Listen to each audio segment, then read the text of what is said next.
Et voilà, le moment est venu de faire mon pronostic. Alors évidemment, c'est un peu tôt, mais bon, c'est comme ça. Pour qu'un pronostic ait de la valeur, il faut aussi le faire suffisamment tôt, avec évidemment un grand risque de se tromper, c'est aussi le jeu. Bon, pour ceux qui l'auraient pas compris, on va crever l'abcès tout de suite. Mon pronostic, c'est Claude pour la victoire finale dans cette édition de Koh Lanta. Alors il y a plein de raisons pour ça, on peut en parler pendant des heures, on peut tourner le problème dans tous les sens, mais on va commencer par le plus simple, tout simplement, il est quand même vachement bon. On commence par le plus évident, son niveau dans les épreuves, une 3e victoire au parcours du combattant. Il a quand même pu se mesurer à Freddy et à Laurent, ce qui est quand même assez incroyable au niveau performance physique. Il est le plus vieux des trois, donc c'est quand même quelque chose qui montre qu'il est très en forme. Ensuite, pour lancer les cocos dans un panier, bon, il n'a pas été exceptionnel, mais après, on ne peut pas être excellent tout le temps. Tout ce que je vois, c'est quand même qu'il a fait le taf, il n'a pas pris de voix contre lui, il est arrivé dans le milieu du peloton, quoi. Pas une performance étincelante, mais en tout cas, ça suffit, il est suffisamment complet, il est suffisamment polyvalent pour aller chercher des victoires dans les épreuves sur lesquelles il est fort et puis pour assurer de ne pas se mettre en danger sur les épreuves où il est un peu plus en difficulté. En stratégie maintenant, on l'a vu, très actif, alors il n'a pas fait de coup d'éclat, il n'a pas fait preuve d'une intelligence exceptionnelle, mais il est actif et c'est déjà énorme par rapport à certains qui sont beaucoup plus passifs. Je pense en particulier sur le camp des hommes à Hugo, à Phil qu'on voit très peu. C'est des gens qui s'intéressent pas vraiment à la stratégie, donc forcément qui ont plus de chances de la subir.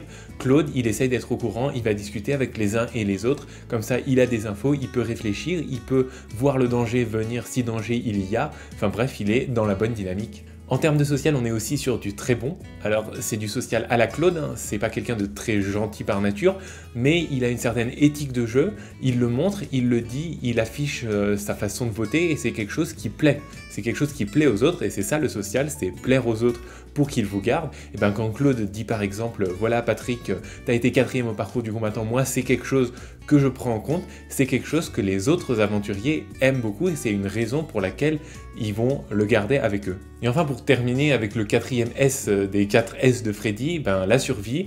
Honnêtement, je pense qu'on n'a pas vu grand chose, on n'a pas vu de coup d'éclat particulier en survie de Claude, mais on sait bien qu'il a les capacités, peut-être pas de faire des choses exceptionnelles comme peut faire Freddy ou Sam, mais tout simplement d'assurer, de faire le taf comme on dit, et de pas se faire mettre en danger à cause de ça, d'être actif tout simplement, de faire sa part du boulot, et ça suffit.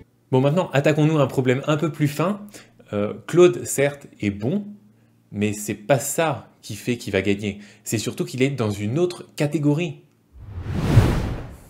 Et là où ça se voit le plus, c'est dans la partie stratégie que j'évoquais à l'instant, quand il va parler avec les autres pour essayer de prendre des infos dans le camp, on voit qu'il peut se permettre des choses qu'un autre aventurier ne pourrait pas, qui ne passerait pas avec un autre aventurier. Il peut se permettre tout simplement d'aller parler à tout le monde ouvertement, sans faire de langue de bois, en disant voilà, toi tu as fait une stratégie contre moi, toi je te conseille de faire ci, toi tu es en danger parce que ça. En fait, il est là, il fait ce qu'il veut. Il peut aussi essayer de mettre la pression à des candidats comme il a fait avec Patrick pour qu'il lui lâche des infos. Ça, normalement, éventuellement, ça passe pas. Ça, c'est agressivité. Ça, c'est l'agressivité quelque part qui a... Alors, c'est pas exactement la même chose, mais ça pourrait être pris pour l'agressivité qui a été reprochée à Karima.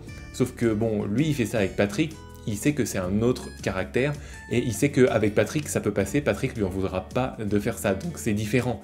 Mais il n'empêche, lui, il peut se le permettre. Il peut se permettre aussi de dévoiler ses stratégies, il explique calmement aux uns et aux autres que voilà, l'état du camp est comme ça, il y a des groupes qui se forment, toi t'es en danger parce que ça, une fois de plus. Il peut dire implicitement à quelqu'un qui va voter pour lui, alors effectivement, ça reste implicitement, donc c'est fait de manière un peu plus subtile que certains candidats qui disent clairement, clairement, moi ce soir je vote pour toi. C'est carrément le truc pas très malin à faire à mon avis. Lui, il le fait de manière un peu plus subtile, mais il n'empêche que on comprend bien qu'il va voter pour telle ou telle personne. Des fois, il le dit en face de la personne en question. Donc, il peut se permettre ça aussi, ça passe. Et le plus beau dans tout ça, c'est que son nom n'est jamais évoqué. En fait, il est jamais inquiété, il se dit jamais « Ah bah peut-être que c'est moi qui pourrais sortir », ne serait-ce que penser à se protéger, à assurer ses arrières, enfin je sais pas, il en parle pas, il est pas en danger, non c'est pas possible, voter Claude, c'est juste pas une possibilité. En fait, l'impression que ça donne, c'est vraiment que il a un statut complètement à part parmi les aventuriers, il est presque en fait hors du jeu, c'est un peu comme s'il était au-dessus du jeu et qu'il était capable de voir un peu, d'avoir une vision ensemble. Voilà, il se passe ci, il se passe ça, je dis ça à telle personne, je dis ça à telle autre, je constate qu'il y a tel groupe qui se forme, et puis voilà, puis moi de toute façon je m'en fiche, je ne fais que constater, j'observe le jeu parce que moi je suis pas dedans en fait, il est dans une autre galaxie complètement, il est un peu comme s'il était au-dessus de l'île à regarder ce qui se passe. En fait je me disais, vous avez dans les différents statuts dans Koh-Lanta, vous avez le statut d'aventurier, ok, ça vous êtes sur l'île, vous jouez l'aventure, vous pouvez vous faire sortir, vous avez Denis qui sait tout, qui comprend tout, qui a une vision d'ensemble sur tout et qui peut jamais se faire sortir parce que c'est lui qui est présentateur. Et en fait, Claude, il est quelque part entre les deux, c'est-à-dire il est sur l'île, mais il n'est pas vraiment comme les autres, quoi. Il s'est fait un statut un peu particulier qui fait qu'il n'est pas en danger, c'est bon, il n'y a pas de souci. Maintenant, on va essayer de comprendre tout simplement pourquoi ça se passe comme ça. Pourquoi Claude a un statut aussi particulier ? La réponse, elle est toute simple, Il est respecté pour ce qu'il a fait avant. Il est respecté pour ses précédentes aventures dans lesquelles, à chaque fois, il a marqué les esprits, à chaque fois, il a été apprécié. Et là, maintenant, ça se voit dans cette édition All-Star pour les 20 ans, les candidats ont ça en tête, que ce soit consciemment ou inconsciemment. Alors évidemment, je vais m'intéresser principalement au camp des garçons parce que c'est là qu'on l'a vu évoluer jusqu'à présent. Et dans le camp des garçons, à l'heure actuelle, la situation est la suivante. Vous avez Claude qui est là, qui est au-dessus de tout, quoi, qui est Claude. Et puis vous avez d'abord Sam, Théoura et Laurent. Alors Sam, Théoura et Laurent, en fait, c'est 3 personnes qui n'ont pas vraiment envie de faire de stratégie, qui sont là pour vivre leur aventure, qui sont là pour les épreuves physiques. Théoura, il est aussi un peu là pour la survie, il est là pour faire valoir ses compétences, comme d'habitude, faire valoir qu'il est en harmonie avec la nature. Mais par contre, la stratégie, non, il n'a pas envie, même s'il essayait d'en faire un peu, ce serait vraiment se forcer. Et en fait, il se trouve que ces 3 personnes sont plus ou moins fans de Claude. Donc à partir de là, ils vont faire quoi ? Ils vont se rallier à Claude quoi qu'il arrive. Et ce qui fait qu'à l'heure actuelle, en fait, Claude, il arrive à 4 dans l'aventure. Il n'arrive pas à Claude lui tout seul.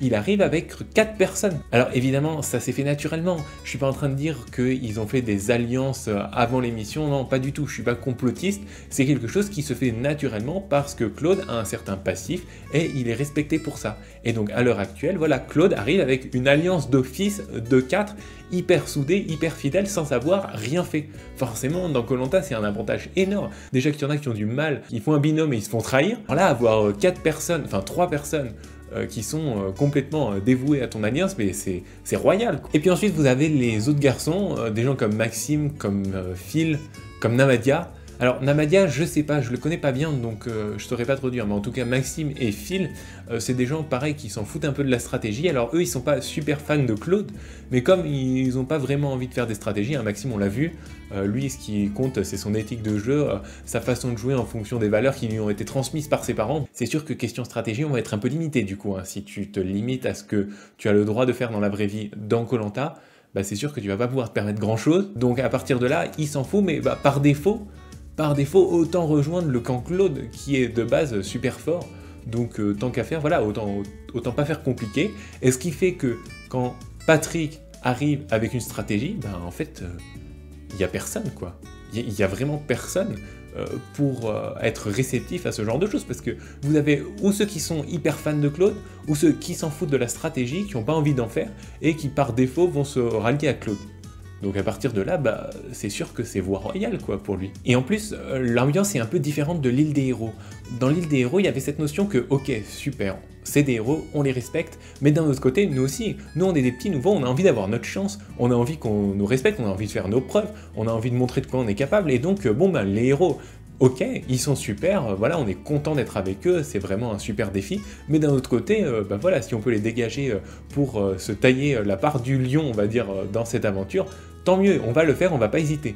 Alors que là, c'est un All-Star avec que des héros, et donc ils vont forcément vouloir garder, il y a cette notion de « je me confronte au meilleur ». Cette notion de « je me confronte au meilleur », elle est encore plus présente que dans n'importe quel Koh-Lanta qui a été fait jusqu'à présent. Et c'est ce qui fait que si Claude a été en difficulté au début dans la phase en équipe dans l'île des héros, là, il sera beaucoup moins en difficulté parce que son statut d'homme à abattre, en fait, le protège au début. Le protège au début de l'aventure, tout simplement. Parce que s'il est l'homme à abattre, c'est parce qu'il est assez largement considéré comme le meilleur aventurier de Koh-Lanta de tous les temps.